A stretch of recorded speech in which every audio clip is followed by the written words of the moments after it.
and I wanted to do a video on how changing your perspective will fundamentally change your life. This is work that I did a couple of years ago, and it was upon stumbling across Joe Dispenza. If any of you know him, you will already probably know how remarkable his work is. And I was going through quite a transitional stage of my life, and it changed my life completely once I was able to first have the awareness of my perspective of life in that current space that I was in, and the reality of my perspective and how that then would play out into the life that I got to live. And I have worked long and hard. I'm still doing the same thing. I'm still working every day on becoming more aware of myself and using that awareness to better suit the reality, working towards the reality that I want to live. So if this is something that is of interest to you and you are at a space in your life where you are like, I'm not happy with where things are at and I want to do something about it, but I'm not too sure where to start, then you're in the right place. And I can tell you, both in my personal life as well as my professional life, so I have my own business, I'm a private therapist, I have seen this work time and time again. Only if you are somebody who is one, willing to have the awareness or increase your awareness of how your current mindset and current perspective, current beliefs are impacting and generating the current reality that you have. That's the first thing. And two, you have to be willing to do something about that. So again, this is a stumbling block that I came across, which was that I had the intelligence, I had the knowledge of all the things that I knew to be true, but I didn't necessarily work on applying them to myself. And upon doing that, kind of holding my hands up, going, listen, I'm willing to be wrong. I'm willing to be feeling uncomfortable about the process. I'm willing to be comfortable about shedding the identity that I had a great attachment to. Once I was able to do that, and once you are able to do that, great things can come from that space. So I'm going to give you a list of things that you can do to help you change your perspective. And upon doing these things and actually implementing them into your life, my promise to you is your reality will change, your perspective will change, your beliefs will change, and your reality from that space changes. So the number one thing, not the number one thing, but the first thing on my list that I'm going to say that will help you start to change your perspective is something that you will definitely have heard of before. And I'm going to tell you why and how it applied to me and why I think it should be something that you should consider. Stop comparing yourself to others. The reason this is so important is because we are all in our own lane, and the only person that we should be in competition with is the version of ourselves that was there yesterday, because that helps us move forward.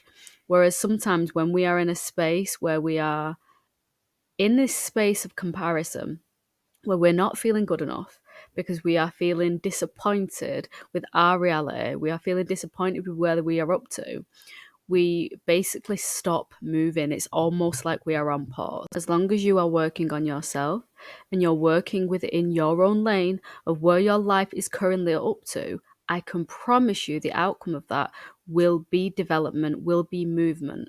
So an example of that could be that previously I was at university and I decided to go back to college after I was a mature student.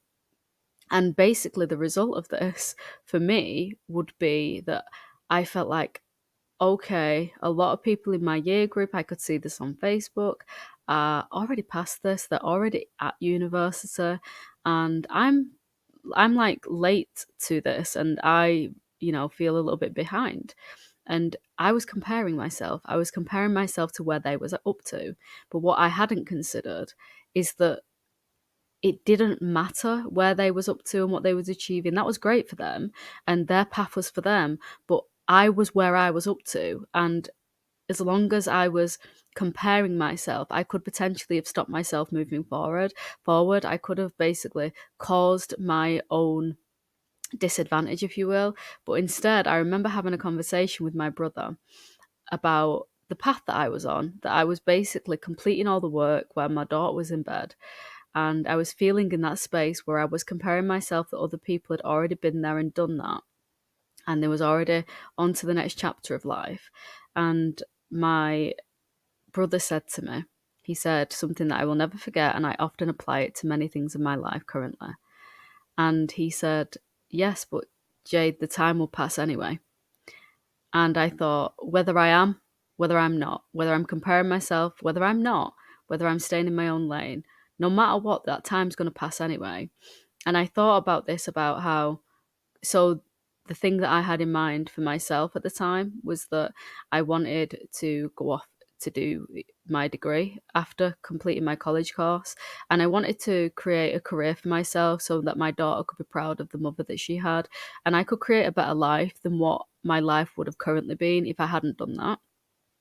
And I thought, if I give up now because I'm disappointed in myself and I don't feel like I'm as far along as I should be, and then 5 years passes and I just decide to go and get a basic job.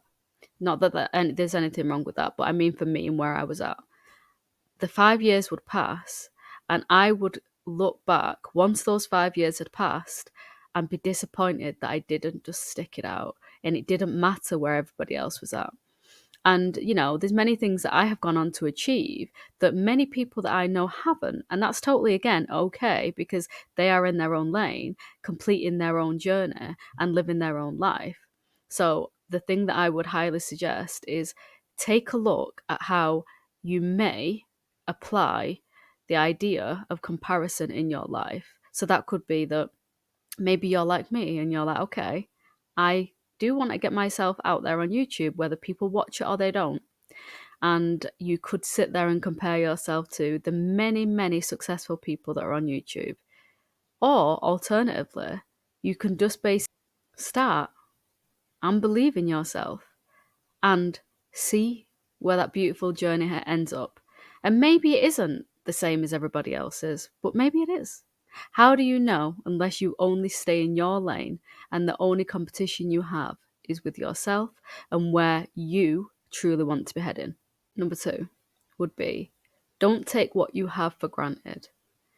When we're looking over the horizon and when we have our eyes firmly fixed on a destination, we can forget to enjoy the journey and we can forget to take a moment to truly appreciate what we have. And I can honestly say that most people have something that they can be truly grateful for if they stop long enough to truly take it in and let it saturate them. And we do live in a society where we are constantly being pushed into fast pace, into moving into the next thing, achieving the next thing. And all those things are okay if that's what you want to do. But I truly, truly believe that we have to take a moment to practice gratitude. And we can truly find gratitude anywhere. And I will go on to that in a moment. But I think that we can truly appreciate anything if we take the time to appreciate it. And that could be that, you have that one great friend. That one great friend who makes you laugh. Or maybe that one great friend who just you feel so comfortable with and you've never really had that before.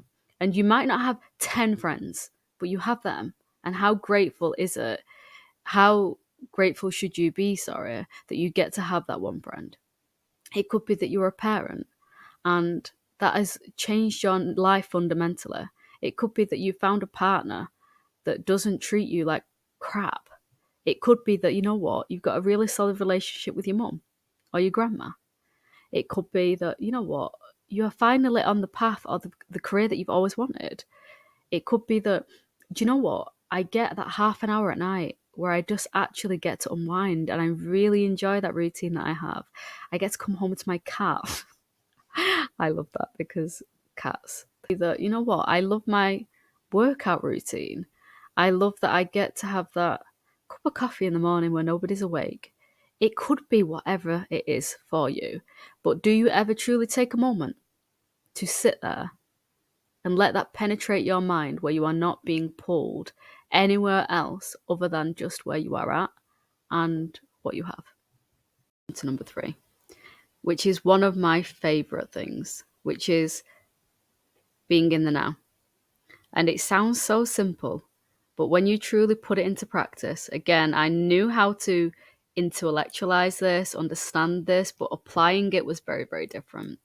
So, being in the now is basically the idea that you plant yourself consciously into the present moment that you have. And the reason that this changed my life is because it opened up the gateway to grounding myself, and it opened up the gateway to me finally being able to access meditation, because I could never do it prior, because I found it so difficult to not have my mind flooded with everything. But the importance of being in the now means that the past doesn't exist, and neither does the future.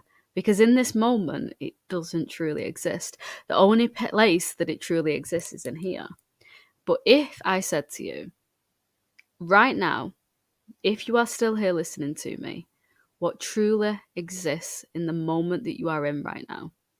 And I can tell you that you may have many worries. You may have many things that you have to maybe concern yourself with in the future. You may have things that you want to work through from your past, but they don't exist in this moment. The only thing that exists right now is you sat here listening to me.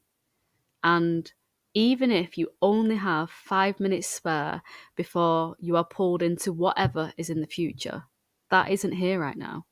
And it frees me, and it certainly will free most people when I practice this with them, from 99% of our problems, if not 100% of them. And I understand why people get stuck, because I was very much one of these, in hypervigilance, hyper awareness, over analyzing, overthinking. I know why we do this. I'm a therapist, so I know this very well, and I understand all the reasons why it happens.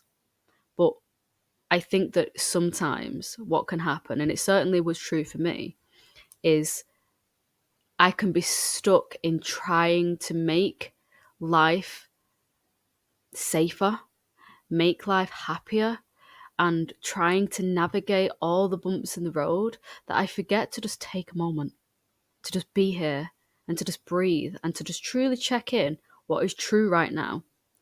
And right now, I am sat doing this video in hope that it will help somebody, in hope that it will help somebody in the way that it helped me once I was able to tap in. I think that the other great benefit of being in the now is that it stops me having to keep crossing all the bridges until they arrive. So let me explain what I mean. So I could be sat here thinking about all the things that I potentially have to do this week. Do I have to do those things? Yes. Do I need to consume myself with them? Truly, right now. Sometimes I may, because I may have to do some planning regarding maybe a route that I have to go down that I've never been down before, or I might have to work out some childcare arrangements or things that may need planning.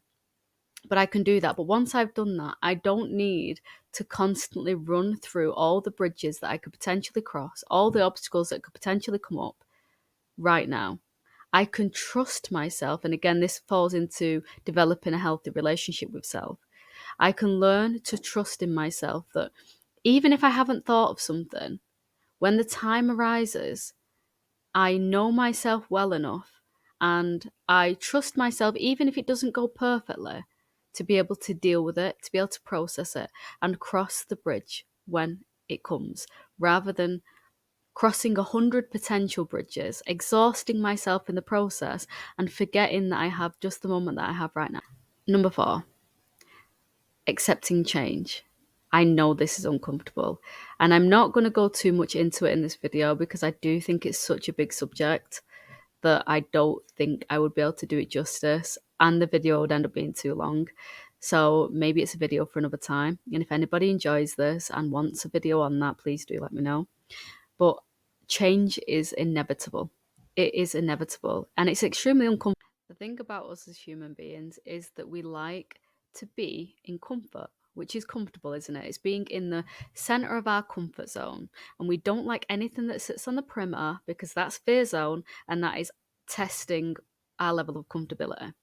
So I totally understand why change is, until you develop a new relationship with it, going to cause an array of feelings to come up in the body that are not going to be super comfortable, and they're not going to sit very well until you decide that I'm going to get into the driver's seat of change.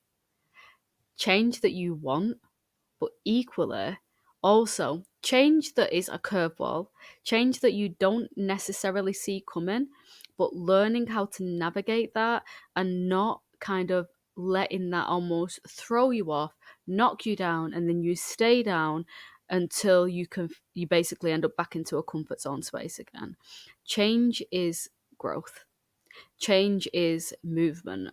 Change is one of those things that, yes, sometimes it's not always super comfortable, and it's navigating that, but equally it's the change that, what do you want to happen for yourself? The fact that you're watching this video in the first place suggests that you understand that perspective and beliefs are not concrete, and they don't have to be concrete, and they're not also something that are not able to be changed. They absolutely are. And it's the same thing with change, that it can be something that you can keep waiting for it to be one of those curveball changes where life just throws you something and you have to deal with it, and then you develop maybe an unhealthy relationship with change because it's a fear-based thing. Or you can start to generate your own change, and you can realize that, again, you can teach yourself that you're capable of it, but you can also start heading in the direction that you're wanting to head in.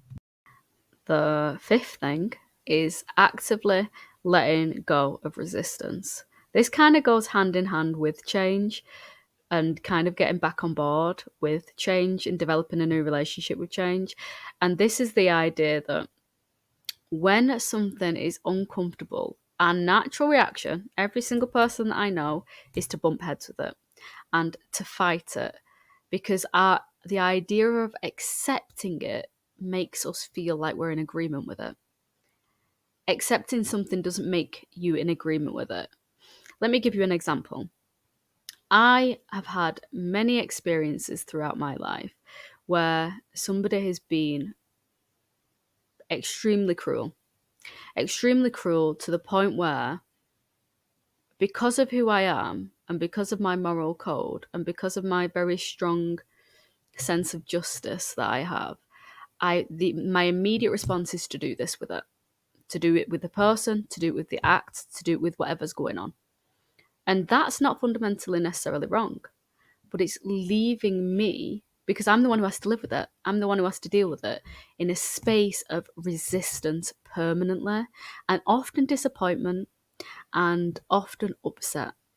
And when I let go of the resistance and I accepted it for what it is, it didn't mean that I was accepting of it or I was okay with it.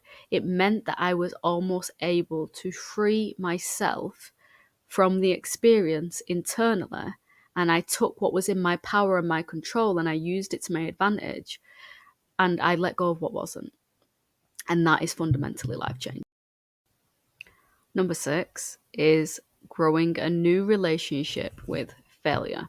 And I always abbreviate it because I think that it's one of those things that I don't think that many people hear the word failure and don't automatically couple that with meaning something about them. So it's an extremely uncomfortable word, and it doesn't sit very well with people until you do develop a new relationship with failure, where you realize that it is nothing to do with you, because everybody fails. Everybody fails.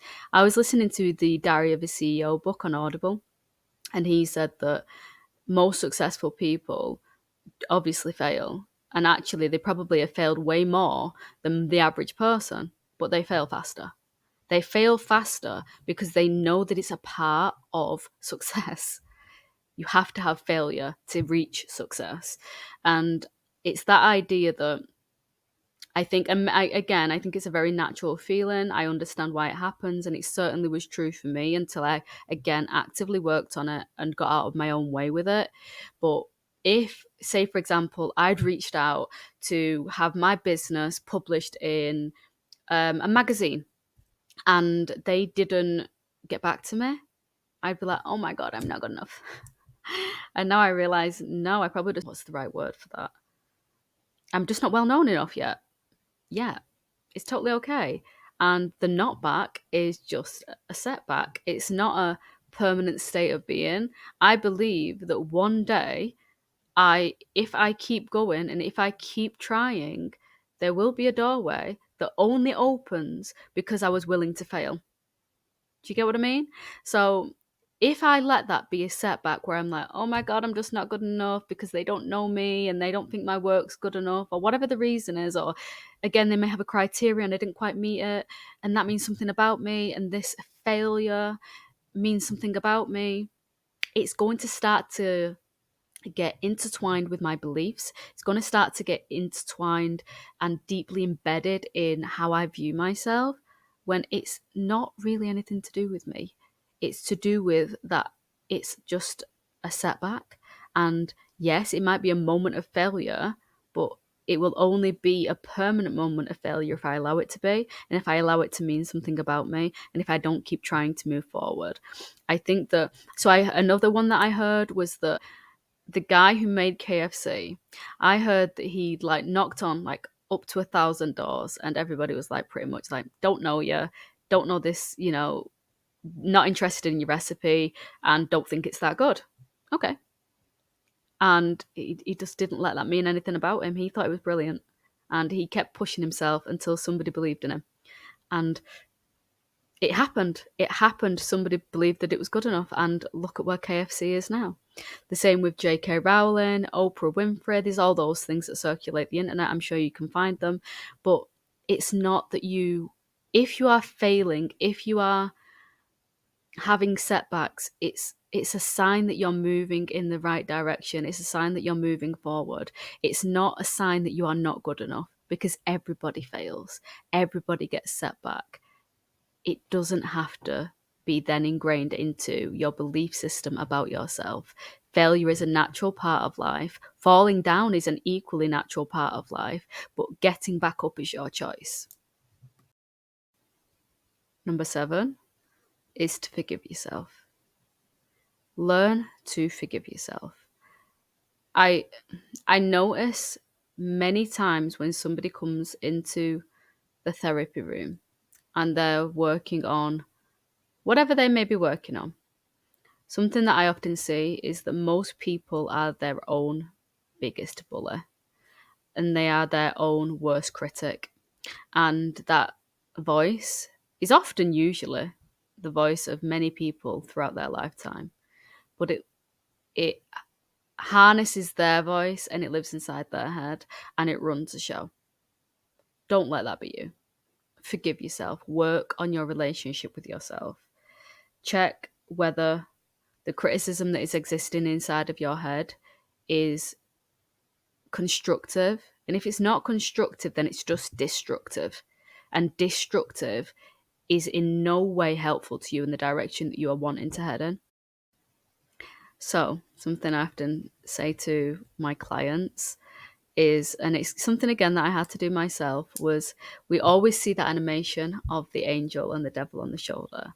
And it's only when you are older that you realize the significance of what that is showing you and why the angel and the devil is always that person. It's because it lives inside of your head.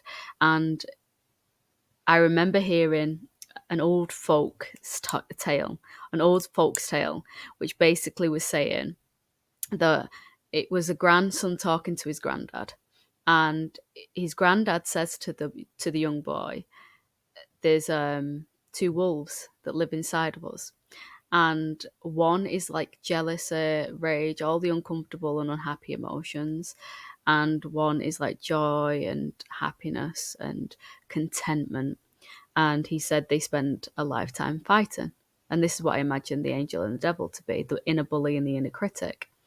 And the young boy says to his granddad, which one wins? And he says, the one that you feed.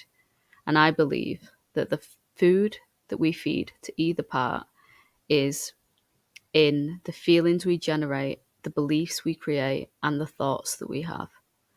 With that in mind, which one do you feed the most? What does the voice sound like in your head?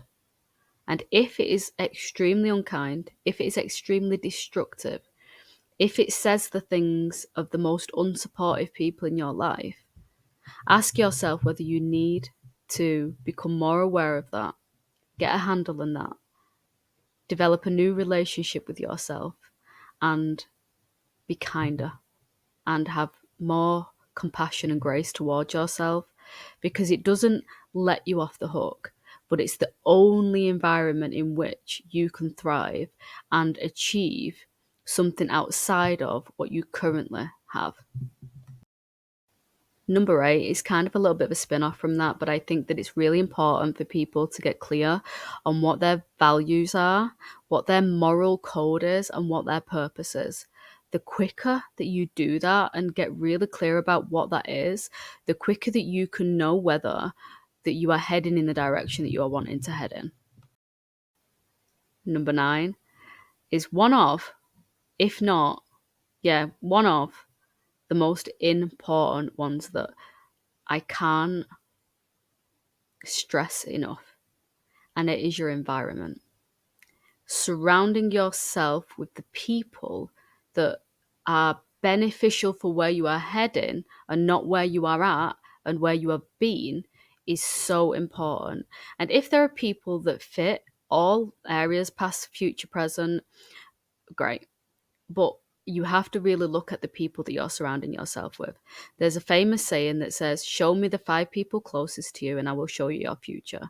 Because your environment will keep you in places, or it will elevate you to places, or it will pull you back into places. Let me explain what I mean by that. If you have somebody who is maybe quite negative, surrounds themselves with drama, and they're not a very positive or enjoyable person to be around, they have no aspirations in terms of what you may want for yourself. If you continue to be surrounded by that person, you're going to generate whatever is generated by being surrounded by that person. Equally, if you are with somebody who nourishes you with love, supports your vision, wants you to move forward. They have visions for themselves. They're not somebody who is capped by their lack of belief.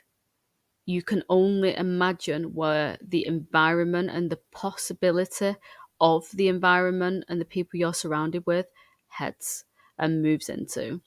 And then, the other one is people surrounding yourself with people who maybe feel a little bit intimidating. And I don't mean intimidating like they think they're better. I mean intimidating as in, wow, these people are doing really well because they have already maybe achieved what I want to achieve. They've already done what I want to do. And they would be a great mentor for me. They would be a great environment as a person to help promote the growth of where I want my mental space to be at, and then the reality as a byproduct of the things that I can generate, the things that I can be, the things that I can believe in by being surrounded by people like that. Number 10, the final one, is find the silver lining in anything. And it sounds, again, very simple, but it is so effective and it will truly change your perspective on life. And like I say, if you manage to do even just a couple of these, I can tell you now the shift that you will feel within a couple of weeks of doing it will be on their own life-changing. And this is one of those that was definitely life-changing for me. I remember hearing the gratitude list and I wanted to start it. And I remember the first day that I tried to be grateful, which is so uncomfortable for me to remember now, I was struggling to even come up with 3 to 5 things. And now I can find it in everything. And I mean, yes, even the bad things, even the things that have been extremely uncomfortable to experience. So whether that is the fact that it's freezing outside and I prefer the sun, I can appreciate this crisp morning because it gets me to fully enjoy the polarity of the sun when I get to experience the sun. If I'm having a rushed morning, and I really don't want to have a rushed morning, I can find moments and pockets of appreciation. Like, I have my own car and I'm not stood out in the rain like I used to be, having to wait for public transport. I can find the silver lining in that, even if for the 90% of my morning might not have gone perfectly how I wanted it to grow, how I wanted it to go, sorry. And I could find it in the fact that I had an unpleasant experience with somebody this week. Not necessarily directly, but an unpleasant experience nonetheless. And was it a setback? A little. Was it disappointing? A lot. But does it help me understand just how far I've come in relation to who I surround myself with and the positive influence that they have on me and how much I enjoy having those people in my life? Absolutely. Gratitude doesn't have to just be found in the magnificent things, which again are equally amazing when you get to experience them. They don't always have to be experienced in the things that just go right. And again, you can absolutely experience gratitude in them. But it can also be in the things that aren't super simple, super smooth, or super enjoyable too.